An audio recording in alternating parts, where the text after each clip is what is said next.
Assalamualaikum warahmatullahi wabarakatuh. Alhamdulillahirabbil alamin wa bihi nasta'in ala umuri dunya wahdin. Wassalatu wassalamu ala asrofi anbiya'i mursalin wa ala alihi wa sahbihi ajma'in. Amin. Pertama yang saya hormati kepada dosen mata kuliah Ushul Fiqh, yakni kepada Ustazah Fauzia MPD. Saya di sini ingin mempresentasikan. Sebelum saya ingin mempresentasikan, saya akan mengenalkan diri. Nama saya Nurjana, semester 6B, Prodi Pendidikan Agama Islam, dengan NIM 21.00.00.098. Nah, saya akan mempresentasikan tentang istihsan dan istishab. Apa itu istihsan? Dari segi bahasa, istihsan berasal dari bahasa Arab yang mustaq dari lafaz hasanah, yang berarti baik atau indah. Kemudian dalam otak-atik ilmu sorof, mara'anah pada wazan istafa'alah, istahsanah, yastahsinu, istihsanan, yang disebut fi'il masdar yang berfaidah thalabiyah. Jadi istihsanan dapat diartikan mencari kebaikan, menganggap itu baik sesuatu.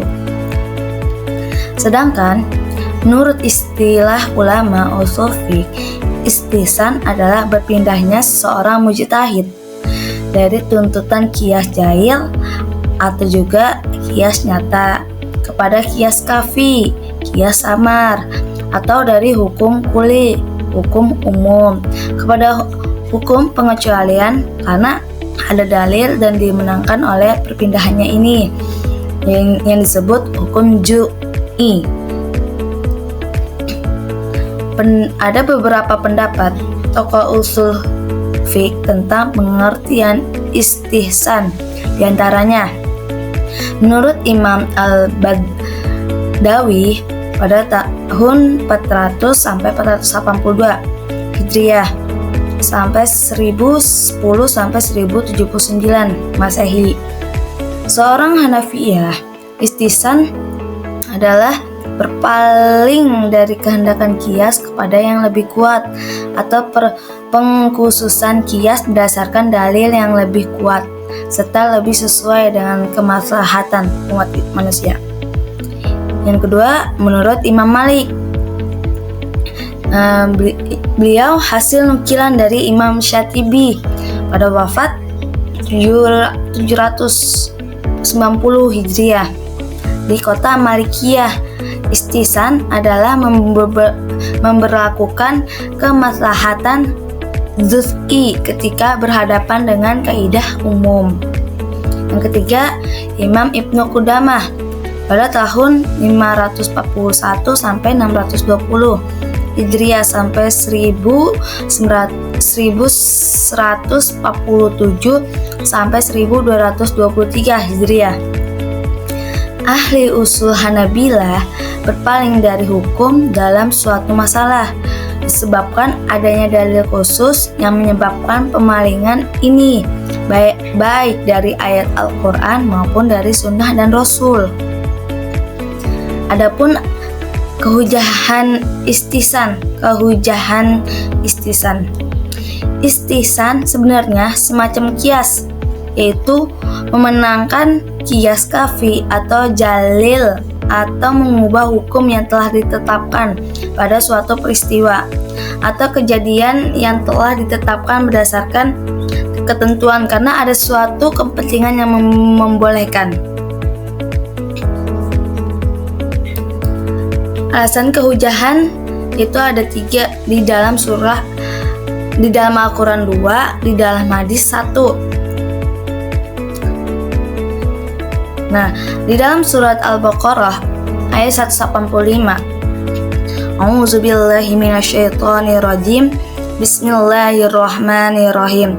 Yuridullahu bikumul yusra wa la yuridu bikumul usra yang artinya Allah menghendaki kemudahan bagi kemudahan, tidak menghendaki kesukaran bagi kamu. Yang kedua, pada surah Az-Zumar ayat 55. A'udzubillahi minasyaitonirrajim. Bismillahirrahmanirrahim.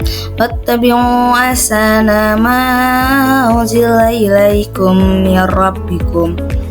Yang artinya, dan ikutilah sebaik-baik apa yang telah diturunkan kepadamu dari Tuhanmu. Yang ketiga, pada hadis riwayat Abdullah bin Mas'ud,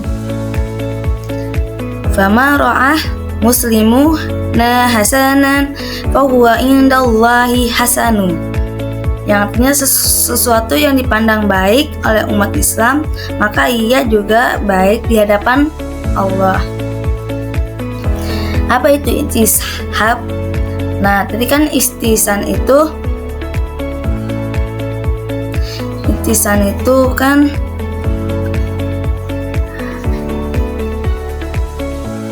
berpindahnya seorang mujtahid dari tuntutan kias jahil atau kias nyata kepada kias kafi, atau juga dari hukum kuli kepada hukum pengecualian karena ada dalil yang dimenangkan oleh perpindahan ini.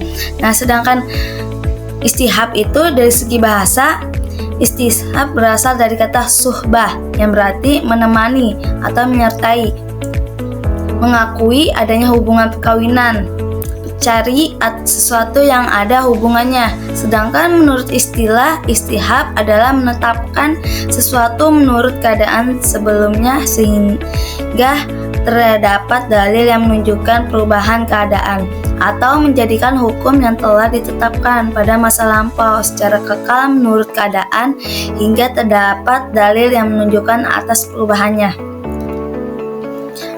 Ada pandangan beberapa tokoh usul tentang istishab. Pertama, menurut Ibnu Qayyim. Menurut Ibnu Qayyim, istishab adalah menetapkan berlakunya hukum yang telah ada atau meniadakan apa yang memang tiada sampai adanya dalil yang mengubah kedudukan berlakunya hukum itu. Yang kedua, menurut Imam Asnawi. Menurut Imam Asnawi, istishab adalah melanjutkan berlakunya hukum yang telah ada ditetapkan karena suatu dalil sampai ada dalil lain yang mengubah hukum-hukum tersebut. Yang ketiga, menurut Imam Al-Ghazali. Menurut Imam Al-Ghazali, istihab adalah berpegang pada suatu dalil atau dalil syar'i, bukan karena adanya dalil, bahkan hanya karena tidak ada dalil lainnya yang mengubah hukum tersebut. Adapun kehujahannya istihab.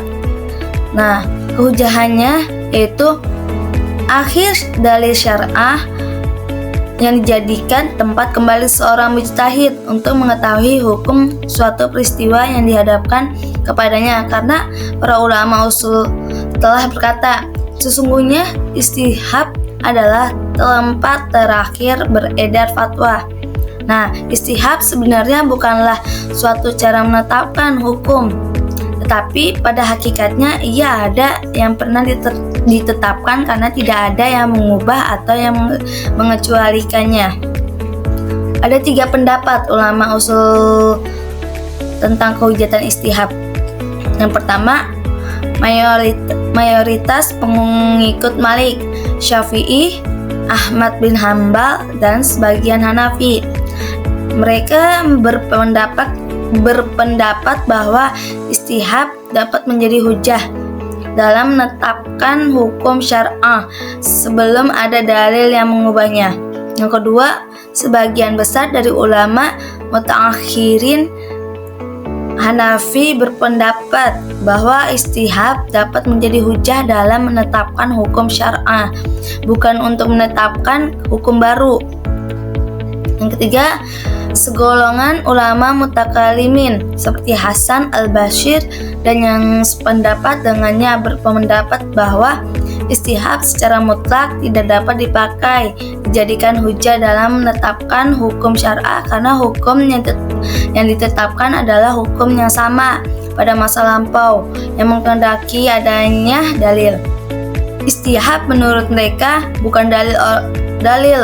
Oleh karena itu menetapkan hukum yang telah ada di masa lampau dan berlangsung untuk masa yang akan datang berarti menetapkan suatu hukum tanpa dalil. Hal ini tidak dibenarkan syar'ahnya. Cukup sekian dari saya.